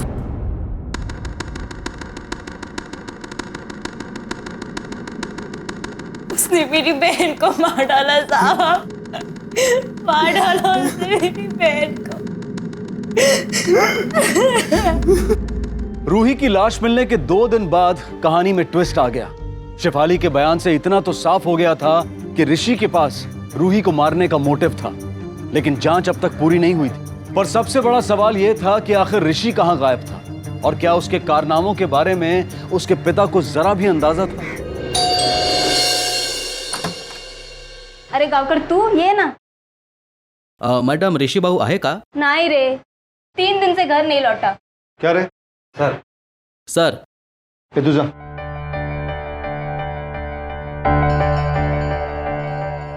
क्या बात है? सर बात यह है, रोहित शर्मा मर्डर केस में पाटिल सर ऋषि से कुछ पूछताछ करना चाहते हैं।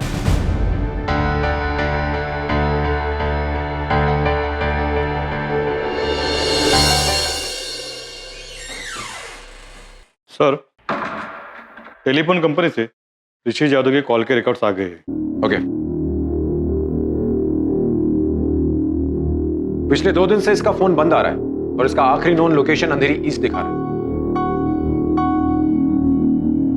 और इसने आखिरी 2 कॉल्स एक ही नंबर पे किए। इससे पहले भी उसने कई बार इस नंबर पे कॉल किया है। पता करो कि ये नंबर किसका है।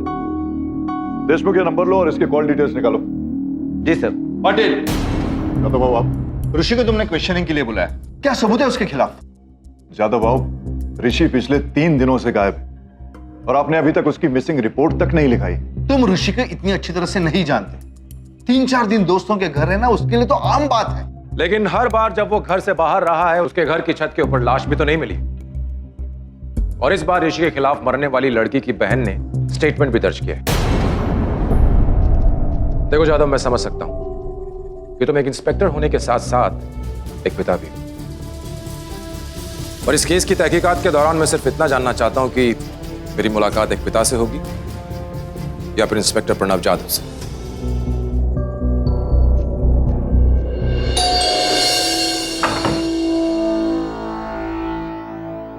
ऋषि कहाँ है?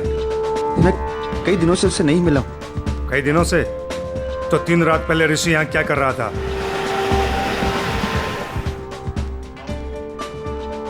ऋषि के लोकेशन का पता चल गया? ठीक है, मैं भी पहुंचता हूँ। ए गावकर, चल। हम लोग? चल, आ चल। कहाँ? चल पुलिस स्टेशन, सब पता चल जाएगा। चल पुलिस स्टेशन। पापा को पता है कि तुम लोग मुझे लेने आए हो? हाँ चल, तुझे पता चल जाएगा। चल। पिछली 3 रातों से कहाँ थे तुम?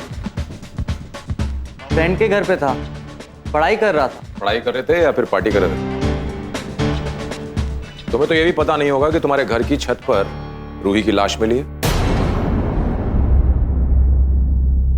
उस छोटी सी बच्ची का रेप करके बेरहमी से मर्डर कर दिया गया है। तुम दोनों बहनों का पीछा किया करते थे, उन्हें तंग करते थे। ऐसा कैसे बोल सकते हो सर? मैं लाइक करता था शेफाली को, बस, और कुछ नहीं। मैंने कभी उसके साथ जबरदस्ती करने की कोशिश नहीं की। तुमने रूही को तंग किया था और शेफाली ने तुम्हें थप्पड़ मारा था। गुस्सा तो आया होगा तुम्हें? गुस्सा तो बहुत आया था सर, पर मैंने सोचा जाने दो। लेकिन मैंने कभी जबरदस्ती नहीं की है। मैं तो बस छोटी बहन को पटाने की कोशिश कर रहा था, जिससे बड़ी बहन के साथ सेटिंग हो जाए। और रही लड़की की बात, एक जाती है तो दूसरी आती है। दूसरी वो जहां से तुझे उठा के लाए? ऋषि, अगर तुझे मैं रेप और मर्डर के केस में अंदर कर दूं ना, तो ये सारी हेकड़ी निकल जाएगी तेरी। फिर करते रहना अंदर पार्टी ऑल नाइट। तो कर दो ना अंदर, पर सबूत क्या है?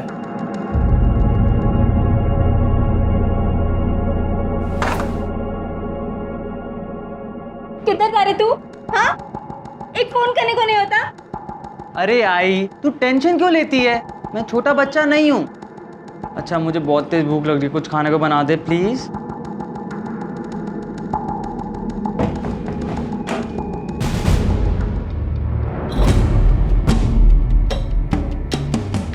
किधर था तू?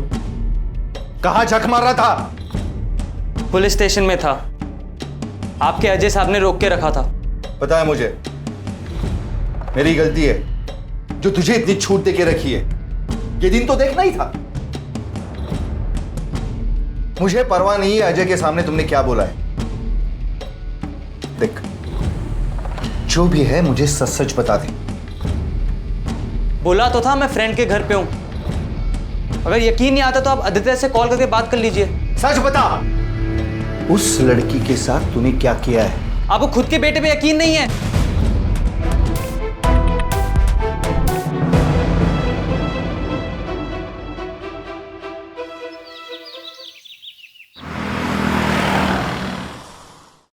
सर, ये फाइल।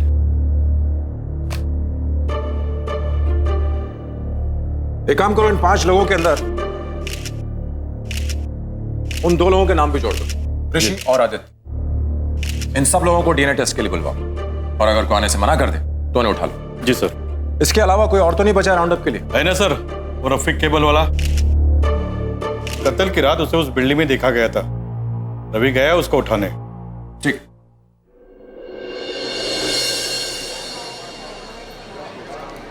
बिल्डिंग नंबर 17 में केबल कनेक्शन ठीक किया क्या? अरे हाँ रे, करके आया ना। ये देख, सेट ऑफ बॉक्स रिप्लेस किया। हाँ तो इनकी कर देना।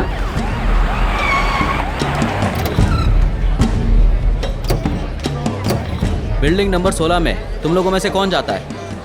मैं जाता हूँ साहब। और 6 तारीख की शाम को कौन गया था? वो तो मैं गया था सर, ये तो ड्यूटी पे गया हुआ था। अच्छा चलो सर। चलो साहब चलो चलो चलो, मैं बताता हूँ। साहब हुआ क्या साहब? क्या किया इसने साहब?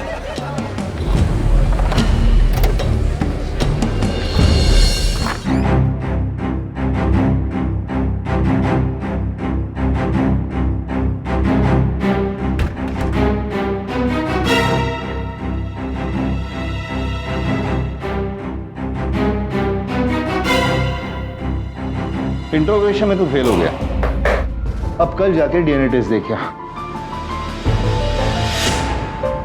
DNA test? काय को? बाबा मैंने कुछ किया ही नहीं है। कुछ किया नहीं है तुमने? हाँ, कुछ किया नहीं है? हाँ। अगर कुछ किया नहीं है तो डीएनए टेस्ट देने में प्रॉब्लम क्या है? डर क्यों रहा है? मैं किसी से नहीं डरता, पर मैं डीएनए टेस्ट नहीं दूंगा। देख बेटा, ये रिक्वेस्ट नहीं है, ऑर्डर है। कल तुझे डीएनए टेस्ट देना ही पड़ेगा।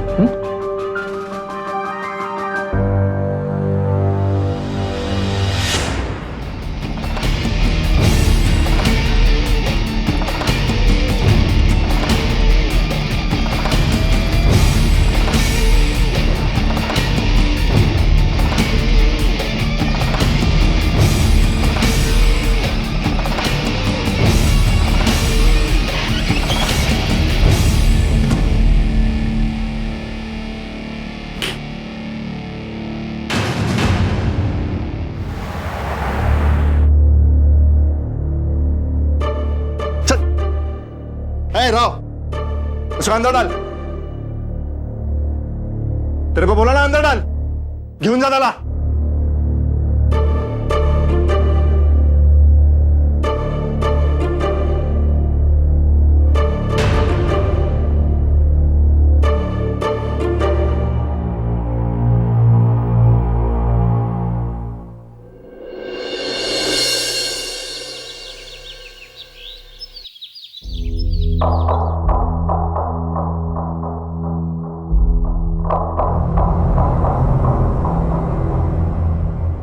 क्या किया तूने? हाँ, फंसा दिया। चुपचाप बैठा रहे।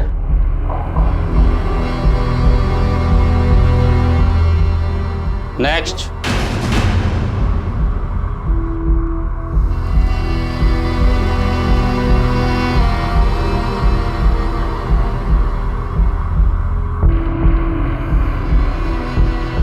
Open your mouth.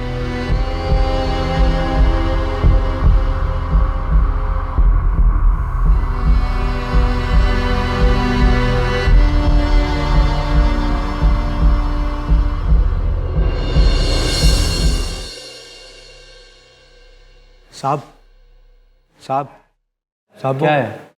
रफीक को, मेरे दोस्त को किधर लाए साहब आप लोग? कभी छोड़ोगे साहब उसको? 1-2 दिन में सब पता चल जाएगा, अभी निकलो। साहब उसकी माँ पूछ रही थी साहब, सब लोग परेशान हो रहे हैं साहब, बताओ ना साहब। अरे बोला ना 1-2 दिन में सब पता चल जाएगा। ए लेके जा इसको। मैं जा रहा है साहब, बोलो तो साहब कभी कब सब पता चल जाएगा 1-2 दिन में, चलो।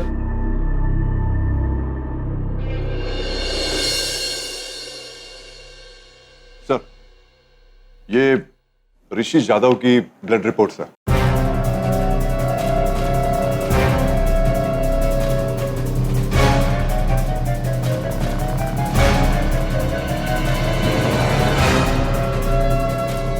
Jadhav, come in the cabin, please.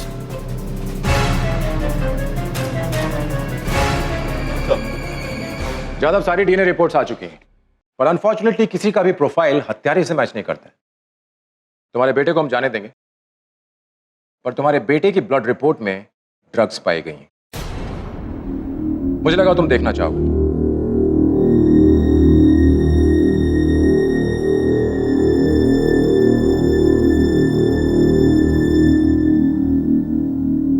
अगर हत्यारा इन 8 में से नहीं है तो फिर कौन है? मुझे लगता है हम जरूर कुछ न कुछ मिस कर रहे हैं।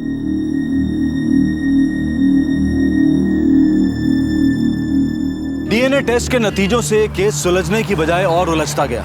सभी सस्पेक्ट्स में से किसी का भी डीएनए लाश पर पाए गए डीएनए से मैच नहीं हो पाया। लेकिन इंस्पेक्टर जादव के सामने ऋषि का एक नया चेहरा आया। ऋषि एक ड्रग एडिक्ट था और शायद इसी वजह से वो टेस्ट नहीं देना चाह रहा था। बहरहाल इस केस को लेकर पुलिस की सारी इन्वेस्टिगेशंस अपनी चरम सीमा पर पहुंच गई थी और कातिल अब भी आजाद था और आगे जो होने वाला था वो पूरे इलाके को झकझोर कर रख देने वाला था।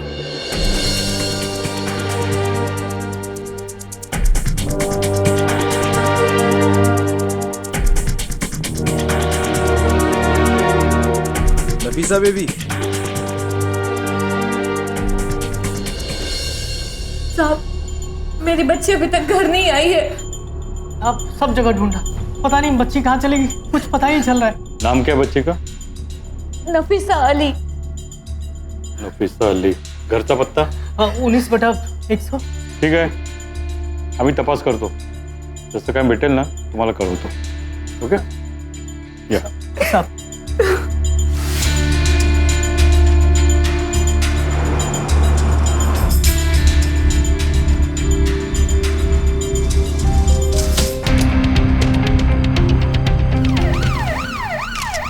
क्या रे, ये कैसा हुआ? साहब मुझे कुछ पता नहीं साहब। तू कहाँ गया था?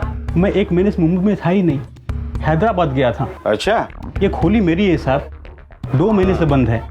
मैं भाड़ेदार ढूंढने की कोशिश की साहब, लेकिन कोई भाड़ेदार मुझे मिला ही नहीं। बॉडी काफी डिकम्पोज हो चुकी है, जिसकी वजह से चेहरा एकदम बिगड़ गया है।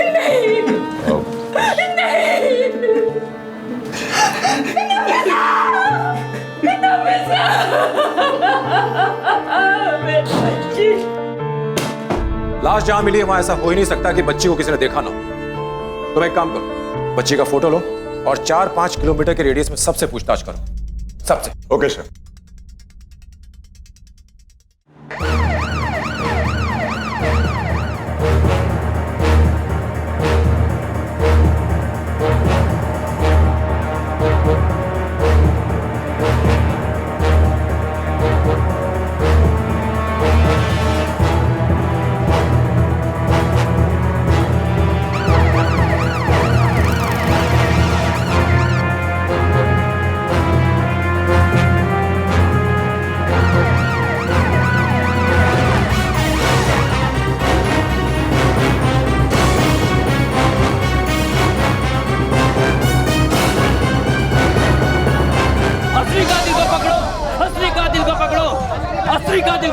कुछ पता चला साहब?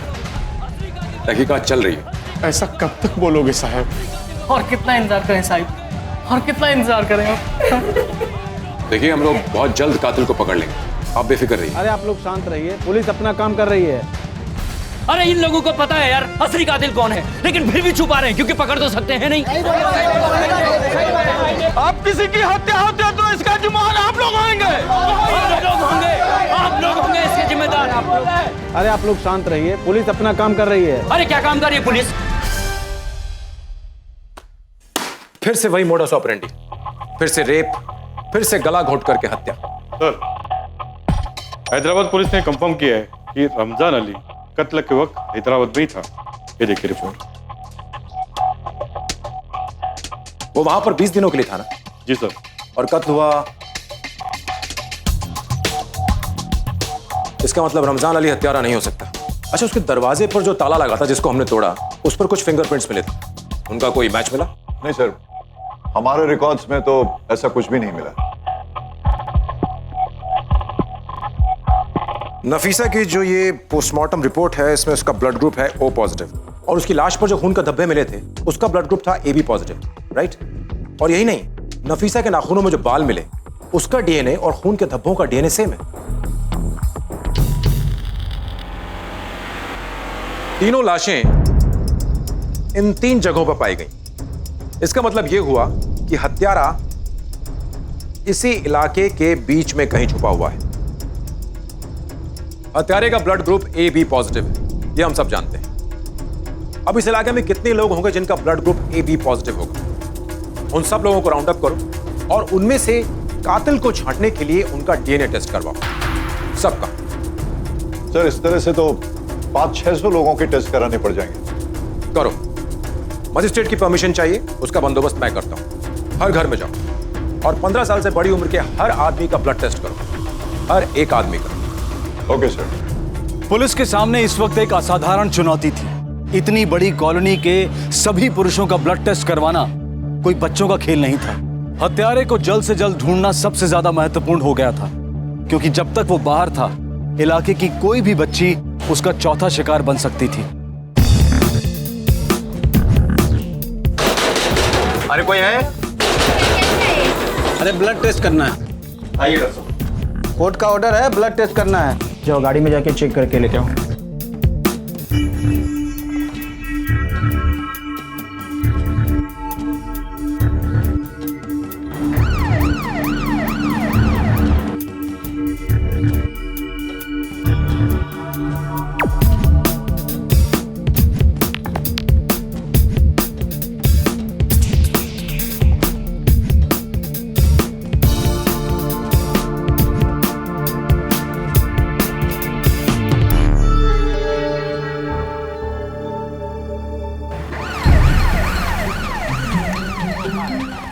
ए, सलीम तेरा नाम है ना?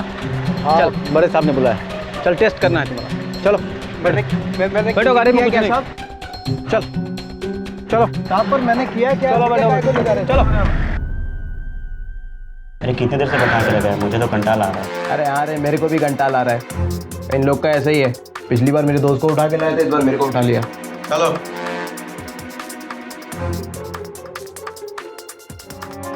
Open your mouth. काय को खोलने का है मुंह? अबे खोलना, बोल रहे डॉक्टर साहब, समझ नहीं रहे हो? खोलो। Open your mouth.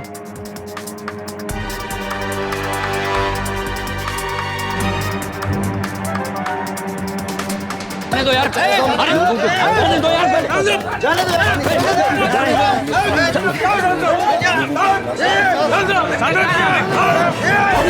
शांत हो जाइए, शांत हो जाइए, शांत हो जाइए, शांत हो जाइए। हमको क्यों शांत करा रहे हो साईं? खूनी लोगों को तो आपने छोड़ दिया और हम गरीबों को आप पकड़ रहे हो। ये अच्छी बात नहीं है। देखिए, ऐसा कुछ भी नहीं है, ये सिर्फ एक छोटी सी फॉर्मेलिटी है। इन लोगों को आज ही छोड़ दिया जाएगा, और ये सब हम दरअसल असली अपराधी को पकड़ने के लिए कर रहे हैं। विश्वास कीजिए, हम सब आपके साथ ही हैं, इसलिए प्लीज शांति बनाए रखिए। लोगों के धैर्य का पारा चढ़ता जा रहा था। एसीपी वसंत कांबले को लगभग हर रोज लोगों को दिलासा देने के लिए आना पड़ रहा था। सर, आपने मुझे बुलाया sir? Ajay, we need to control this. I don't want this to be blown out of proportion. सारे सस्पेक्ट्स को डीएनए टेस्ट के बाद जाने दो और उन पर नजर रखो। Okay sir. पुलिस पर प्रेशर बढ़ता ही जा रहा था, पर लोगों का भी डरना जायज था। हत्यारा अब भी आजाद था और अगला शिकार कोई भी हो सकता था।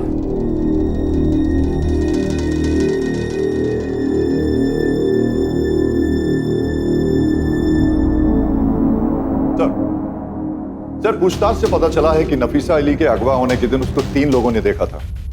एक राधिका नाम की औरत, एक ऑटो रिक्शा ड्राइवर जिसका नाम यूसुफ है और भाऊ भोपे। तीनों को बुलाओ। Okay sir. नाव का तुझा राधिका। उस बच्ची को कहाँ देखा था तुमने? मैं एक बस स्टॉप पे खड़ी थी अपनी विषय मंडली के साथ। वहाँ इस बच्ची को एक आदमी के साथ देखा, सामने वाले बस स्टॉप पे। उस बच्ची को कहाँ देखा था तुमने? सर मैं पटेल दुकान के सामने खड़ा था, तभी मैंने देखा एक लड़का इस बच्ची का हाथ पकड़ के लेके जा रहा था। एक लड़का इस बच्ची को लेकर मेरे रिक्शे में बैठा था, बोला खूबसूरत स्टोर्स जाना है। मैं ले गया साहब। मैं खूबसूरत स्टोर्स के लिए लेफ्ट ले रहा था, बोला राइट ले लो। तो मैंने कहा कि खूबसूरत स्टोर तो लेफ्ट में है, तो बोला कि मैं जैसा कहता हूँ वैसा करो। अगर अमित कुमार वो सामने आएगा पहचान लोगे उसे? जी बिल्कुल। हाँ सर। पहचानो, इनमें से कोई है क्या? नहीं सर। ये? नहीं सर।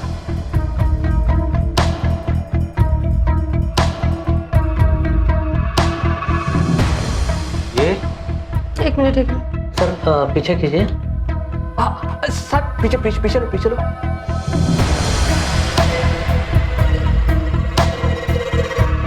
हाँ सर, ये तो वही लड़का है। पक्का यही है? हाँ यही है। ये it's a match. DNA is matching. Yes sir. कातिल का पता चल गया अजय। मुझे ये आदमी आज हर हाल में चाहिए। सर, मैं अपनी एक टीम लेकर निकलता हूं।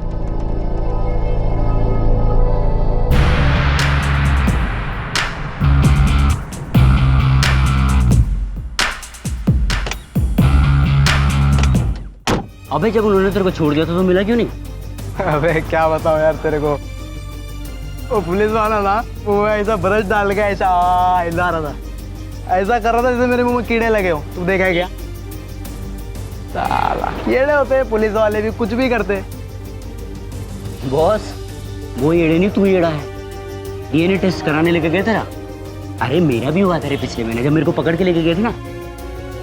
वो लड़की मरी थी ना, बच्ची, उसी के कातिल को ढूंढ रहे थे वो। डीएनए टेस्ट क्या होता है भाई?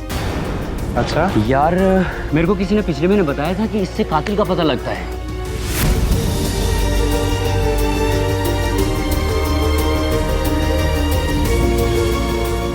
क्या हुआ? तो चल मैं मिलता हूँ बाद में। अरे ओए, अरे सलीम,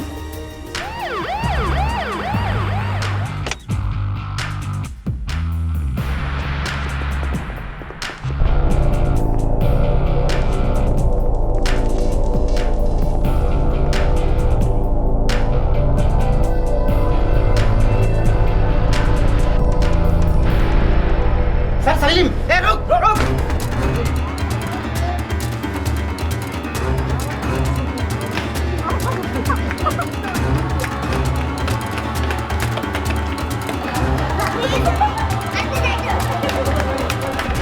देख, तेरे पास 2 ही रास्ते हैं। सब कुछ सच सच उगल दे, वरना हमें टेढ़ी उंगली करके भी घी निकालना आता है। समझ गया? साहब कुछ किया होगा तो बताऊंगा ना साहब।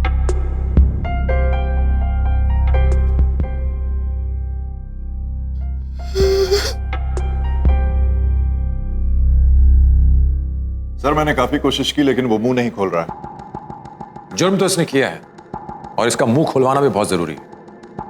एक काम करो, तुम इसके घर जाकर तलाशी लो। Okay sir.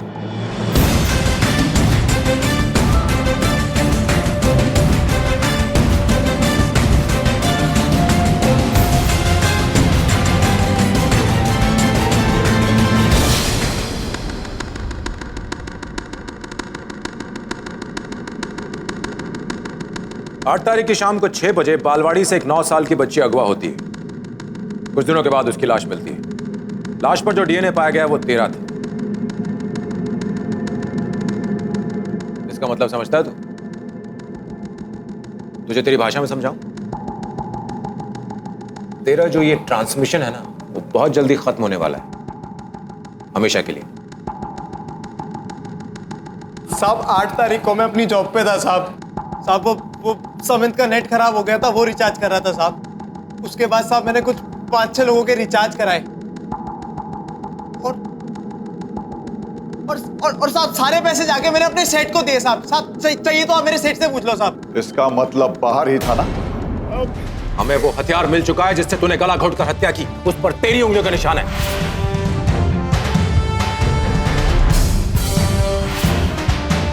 जिस खोली में तूने लड़की की लाश छुपाई उस पर लगे ताले पर भी तेरी ही उंगलियों का निशान है। उसके अलावा तेरे खून से सने जो कपड़े मिले हैं उस पर खून नफीसा का है जो कि तेरे घर से मिला है। उसके अलावा हमारे पास 3 चश्मदीद गवाह हैं जिन्होंने तुझे उस रात नफीसा के साथ देखा था। इसी तेरी भलाई इसी में है कि तू सब कुछ सच सच बता दे, नहीं तो 3 कत्ल के इल्जाम में तुझे फांसी की सजा से कोई नहीं बचा पाएगा।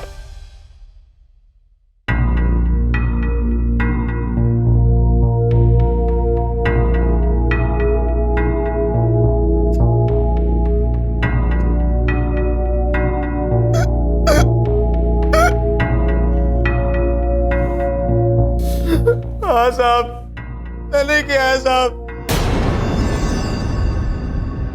गलती हो गई साहब मेरे से। साहब केबल का काम है ना मेरा साहब, तो भी घर में आना जाना भी लगा रहता है। लोगों की घरेलू बातें सुनना आम बात थी साहब मेरे लिए।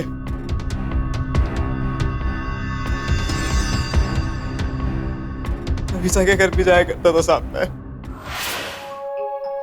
अम्मी, आप ना मुझे वो नई जरी वाली सलवार सूट लेके दोगी? कौन सी वाली? अरे वही जो हमने खूबसूरत स्टोर में देखी थी कल। अरे पहले तेरा रिजल्ट तो आने दे। केबल वाले भैया, हुआ कि नहीं आपका अभी तक? जी ये बस ये चल गया, आप चेक कर लो। आजकल केबल का बहुत कंप्लेंट आ रहा है आपके यहाँ से। बस ये आखिरी बार था, अब कुछ नहीं होगा, अब आप चेक करो।